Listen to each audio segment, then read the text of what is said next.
हमारा संस्थान BS academy के नाम से चलता है। ये पूर्वी नवादा आरा में है।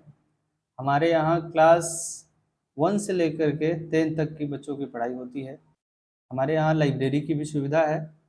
जो बच्चे कंपटीशन की तैयारी कर रहे हैं या फिर जिनका बोर्ड एग्जाम्स हैं, उनके लिए प्रॉपर सुविधा दिया जाता है। आप लाइब्रेरी में आकर के हमारे यहाँ पढ़ सकते हैं। आपके एकेडमी में क्या-क्या फैसिलिटी आप लोग प्रोवाइड कराते हैं?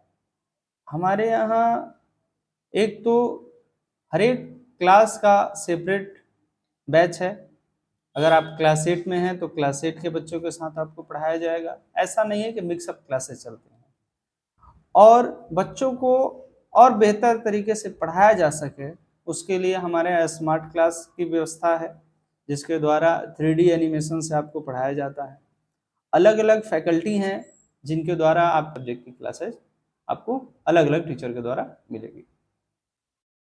अगर कोई बच्चा कमजोर है तो उस पे क्या आप सोचते हैं?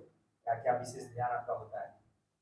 विशेष ध्यान तो सभी बच्चों पर है, लेकिन जिन बच्चों का प्रोग्रेस रिपोर्ट थोड़ा कम है, तो हम कोशिश ये करते हैं कि उनके लिए एक्स्ट्रा क्लास की व्यवस्था न करा करके जो उनकी रनिंग क्लास है उन्हीं में ही, उसी क्लास में ही एक तरीके से उनको प्रॉपर ध्यान दिया जाए, तो बच्चे वो भी प्रोग्रेस करने लगते हैं। क्योंकि अगर आप किसी बच्चे को सेपरेट करते हैं, तो एक होता है ना कि आप संगत से अगर छुड़ाएंगे, जैसे कि भेड़ का अगर झुंड है तो किसी को अलग रखा जाएगा तो उसकी मानसिक जो है, मेंटल एबिलिटी जो है वो थोड़ी अलग हो जाएगी। हो सकता है कि उस बच्चे में हीन भावना पनप जाए कि मुझे नहीं आता, तो जो हम सिखाना चाह रहे हैं हो सकता है कि वो बच्चा सीखे ना और ही कमजोर हो जाए। तो उसके लिए हमने कोई अलग से व्यवस्था नहीं रखी है।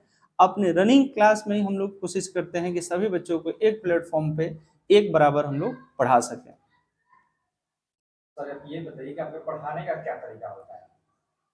पढ़ाने को तो सारे शिक्षक कहा जाता है कि एक जैसे पढ़ाते हैं। शिक्षक का मोटिव यही रहता है कि हम बच्चे को जैसे हम हैं उससे बेहतर से बेहतर तरीके से पढ़ा सकें। तो अगर हम अपना खुद का कहें कि हमारा क्या तरीका है पढ़ाने का, तो हमारा तरीका ये है कि मेरे पास जितना नॉलेज है उसको पूरी तरीके से बच्चे को दे दिया जाए। और कोई एक्स्ट्रा गुण नहीं है कि हम कोई बोतल में जो है रखे हुए हैं और उसको पिला दिए जिससे बच्चा तेज हो जाए, इस तरह की कोई सुविधा नहीं है। कोशिश हमेशा जारी रहता है कि जिससे बच्चे को जितना हो सके, जितना ज़्यादा से ज़्यादा हो सके। हाँ, एक खूबी है कि बच्चे को हम कोशिश करते हैं कि वो हमारे साथ जुड़ा रहे, ऐसा उसे क्लास में या फिर क्लास के बाहर। इसी कारण से हम लोगों ने संडे क्लास, संडे की पाठशाला के नाम से हम लोगों ने एक क्लास शुरू की है, जिसमें हम पढ़ाई लिखाई की कोई बातें नहीं करते हैं, सिर्फ और सिर्फ फिजिकल एक्टिविटी, जिसमें बच्चे मेरे से हंस के भी बोल सकता है, बच्चा मेरे साथ खेल भी सकता है, मस्ती मजाक भी कर सकता है। उससे होगा क्या कि जो उसके दिमाग में बर्डन होगा, क्योंकि हम किसी से पहली बार मिलने जाते हैं तो हमारे दिमाग में फितूर चलती रहती है कि वो कैसा होगा, क्या होगा, उससे कैसे बात करेंगे, क्या करेंगे। तो इसी जो गैपिंग है इसको मिटाने के लिए हम लोगों ने संडे की पाठशाला जो है शुरू की गई है। संडे की पाठशाला आपका कहाँ पर चलता है? हमारे यहाँ तो कोचिंग में इस तरह की सुविधा नहीं है जिसमें हम फिजिकल एक्टिविटी करा सकें।